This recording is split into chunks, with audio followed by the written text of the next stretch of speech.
आपका? मेरा नाम गोपाल दास। सर कहाँ के रहने वाले हैं आप? मैं उत्तराखंड नेपाल बॉर्डर। सर संत रामपाल जी महाराज से नाम दीक्षा आपने कब ली?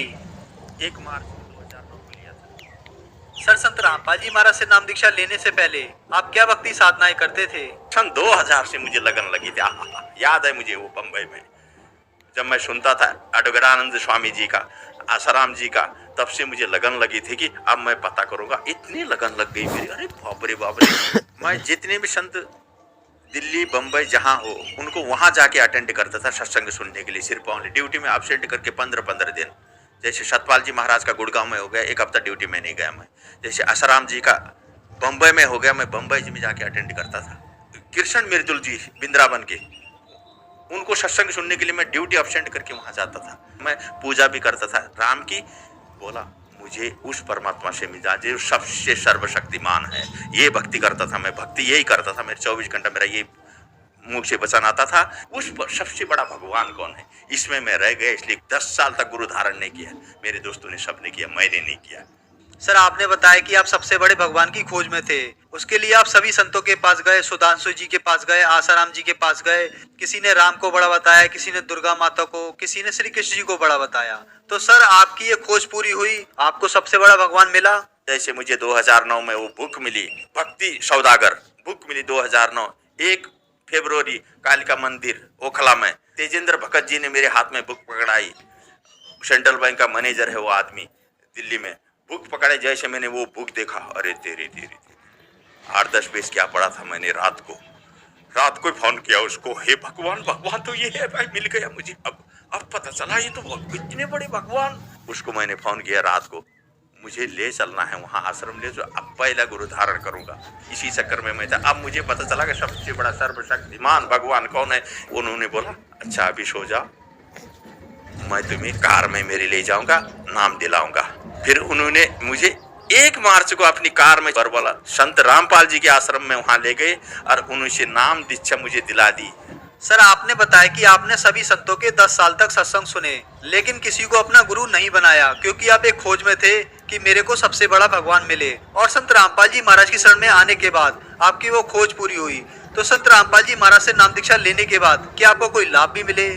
जैसे मैंने नाम लिया वहां से 1 मार्च को, उस दिन से मैं 4 महीने फर्स्ट नाम जो दिया गुरुजी ने, जो मेरे मैं याद है मुझे, जो मेरे फंसे हुए पैसे पीएफ में 3-3 जगह पैसे लग गए। अरे अचानक नहीं देने वाले, बैंकों में पैसे आने लगे मेरे। मैं तो हैरान रह गया, इतने चंगा हो गया, इतना खुश हो गया मैं। अरे इतनी आनंद क्यों है मेरे को अंदर से।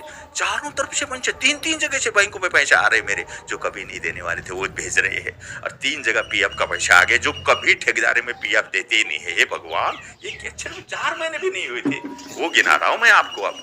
अब उसके बाद का आगे का मैं गिनाऊं, ओहो। फिर मैं गांव गया नाम लेने के बाद। गांव से पूरी परिवार बीमार थी, दामाद थी वहाँ, परिवार को विशेष दामाद थी। बच्चा तो फेंट हो रहा था वहाँ, पूरी तरह खा रहा था, से जा रही थी, पूरा बेहोश पड़ता था बच्चा। जैसे उनको यहाँ लाया, सोने के लिए बिस्तर नहीं था, परिवार साथ में कहाँ रहे। एक रिश्तेदार के घर रहा, वो बोला भाई कपड़ा तो नहीं होंगे।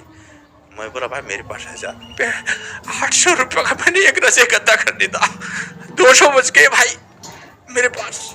याद है मुझे वो दिन लाजपत नगर में नौकरी लग गई मेरी, मालिक ने पता नहीं नौकरी लगा दिया, ऐसी नौकरी लगा दी। अब वहां से शुरू हुआ, नाम भी मिला, नौकरी भी लग गई।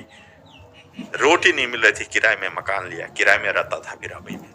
शुरू हो गया किराए में रहना, नौकरी में तरक्की हुई। मैंने 20 साल बम्बई में नौकरी करी। 20 साल की कमाई मैंने भाई को बेचता रहा। उसने जमीन गांव में ले ली, मैं गया नहीं गांव में। ले लिया है क्या जाना है, उसने अपने नाम पे जमीन कर दी, मेरी भी उसी के नाम पे थी पूरी जमीन। फिर मैंने भाई को बोला मेरे नाम पे आप कर दे भाई जमीन, और उसने नाम पे जमीन नहीं किया मेरे नाम पे। फिर मैं बच्चों को लेके दिल्ली आ गया।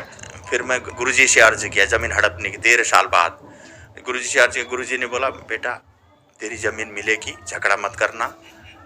और जैसे गुरुजी ने ऐसा आशीर्वाद दिया मुझे 2013 में, और जैसे बरवाला से सत्संग सुन के मैं घर में आया, दिल्ली में किराए में रहता था। और किराए में रहने के बाद 5वें दिन उसने गांव से पूरा कोर्ट का डॉक्यूमेंट पेपर भेज के वहाँ का सब भेज के यहाँ आदमी को भेजा और चल भाई तेरी ज़मीन तेरे नाम पे करता हूँ करके वो आदमी लेके मेरे को ढूंढ रहा है कि एड्रेस ढूंढ रहा है। किराए के मकान में रहता था मैं। ऊपर मकान वाले बोलता है कौन आया है देख। जैसे मैंने देखा वो तो गाँव का आदमी है। घर में आया, पूरा डॉक्यूमेंट टेबल में रख दिया, बोला ये देखो पहले तुम्हारी ज़मीन जो थी वो तुम्हारे नाम पे करने वाले है, अब चलो भर के। जैसे वहाँ से भी फ़ोन आ गया उसका भाई का, बोला आजा तुम्हारी ज़मीन तुम्हारे नाम पे करता हूँ। ये हम अनहोनी हो गए। घर में बाल बच्चे बीवी बड़ा खुश हो गई। जैसे मैं गया गांव में, उसको बोला चल फिर नाम पे कर दे। जैसे गए कोर्ट में, आहा, वो देखते ही बनता है पसीना पसीना हो गया वो पूरा। 80 लाख की मेरी जमीन, आज की नहीं 2013 की बात बता रहा हूँ। 80 लाख की उस टाइम पे वो जमीन। अरे 1 लाख तो मांग लेता, 2 लाख 5 लाख तो मांग लेता। पसीना पसीना हो गया कोर्ट में जब नाम में डाल रहा था। हालत खराब हो गई उसकी, लेकिन बोल नहीं पा रहा है। मेरे मालिक की कृपा है भगवान। याद है मुझे वो बात। तब से मैं अब इतना विश्वास करता हूँ कि बस तब से मैं लगा हूँ पूरी तरह मालिक के शरणों में लगा हुआ हूँ। रामपाल जी की कृपा से ये सब बोलने के बाद 5वें दिन ये काम हुआ जो 13 वर्ष से नहीं हो रहा था ये काम। ये है गुरु जी की कृपा, ये है परमात्मा की कृपा, पूर्ण परमात्मा की, जिस परमात्मा की मैं खोज में था। और उसके बाद जो गांव से बच्चा लाया था मैं, आधा मुर्दा बेहोश पड़ने वाला। मैं ड्यूटी जाता था, गली में से आदमी आते थे, कंपनी में फ़ोन करते थे, भाई बेहोश हो गया, चल ले जा, फेंट हो गया। 2-4 आदमी लग के हॉस्पिटल ले जाते थे। हमेशा की बात, कंपनी वालों ने भी देखा ये बात।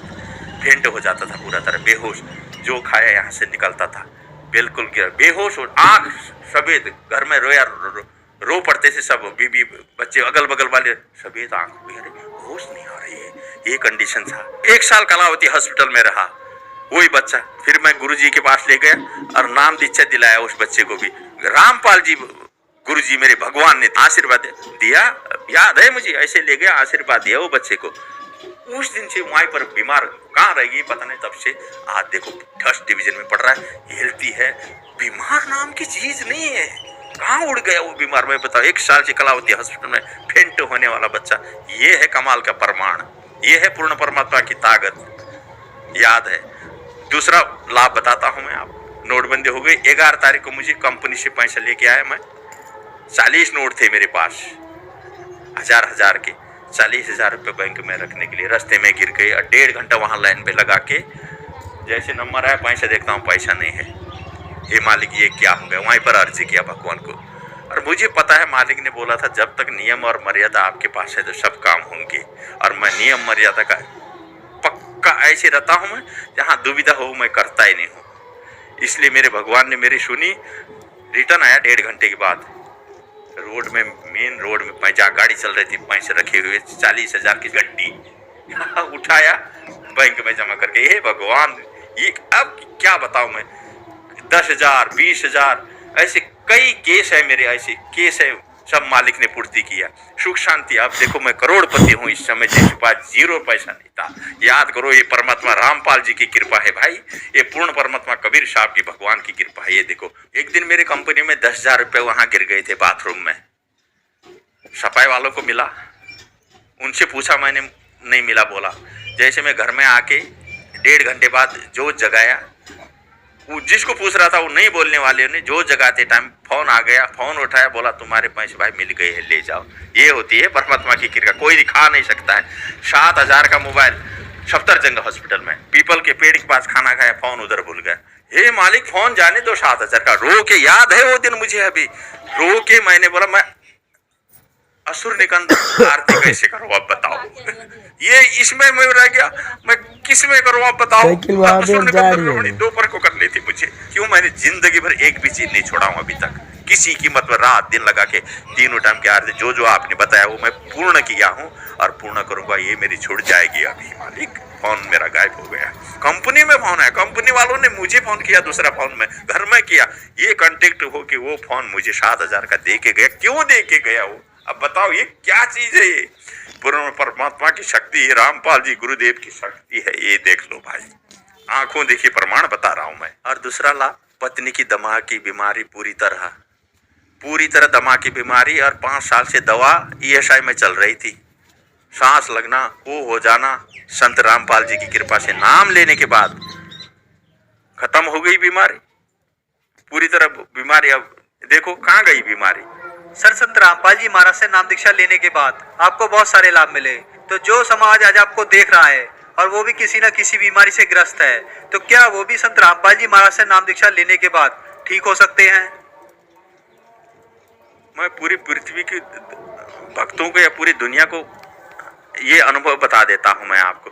अगर संत पूरी पृथ्वी में जितने भी संत है, पूरी पृथ्वी के जितने भी गुरु है, जितने भी भगवान है, अगर सिर्फ संत रामपाल जी से अगर नाम लो, एक बार प्रैक्टिकल देख लो, नाम लेने के बाद अगर नियम मर्यादा जिसमें बताए गुरु जी वो अगर कर दो, तुम सबके कदम छोएंगे।